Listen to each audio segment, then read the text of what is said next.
Are you building a planted aquarium? And are you looking for the best plants to support your ecosystem?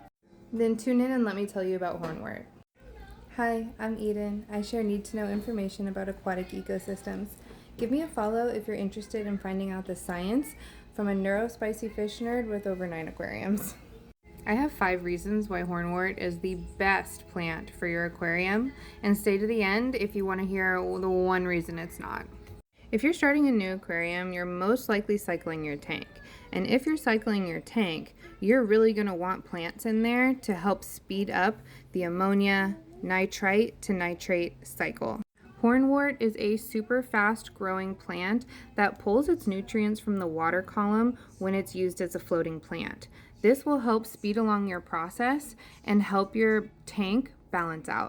Hornwort provides excellent cover and nutrients to snails and shrimp, especially when they're small babies and growing. And as we know, snails and shrimp are a vital part to any aquatic ecosystem. Hornwort also creates more surface area for biofilm and algae to grow, which are vital nutrients for your snails and shrimp survival.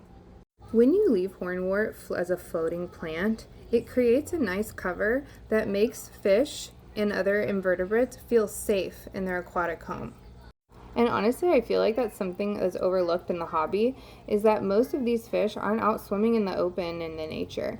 They really benefit from having some shade from our harsh aquarium lights.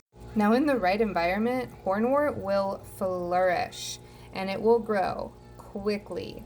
This will lead it to getting a little bit out of control. So if you want to make sure that your plants underneath are getting sufficient light, you're going to want to trim back and maybe even throw away some hornwort. Alright, now the only downside of hornwort is it can get a little messy. When it starts turning this color here, kind of like a dingy brown, that usually means it's dying. Now, there's a lot of reasons why it dies. We're not going to get into that. We're going to get into the mess it causes when it does. As the hornwort dies, it becomes brittle. And these little needles, as they're called, easily fall off and cover the surface on the ground. And if you have a lot of them, it can cause a little bit of a mess, floating around in your water column and eventually ending up in your substrate. Personally, I don't see this as a problem. As you can see, the snails and shrimp really stick to the parts that are dying and take care of most of the decomposition. And as for what's left in the substrate, that's nothing a good siphoning can't take care of. Which, honestly, you should probably be doing regularly in your tank anyways. So when it comes to supporting an aquatic ecosystem, putting hornwort in your tank is honestly a no-brainer. Comment below if you're considering hornwort for your aquatic ecosystem. And if you learned something, consider giving me a follow. I promise, this won't be the last thing you learn from me.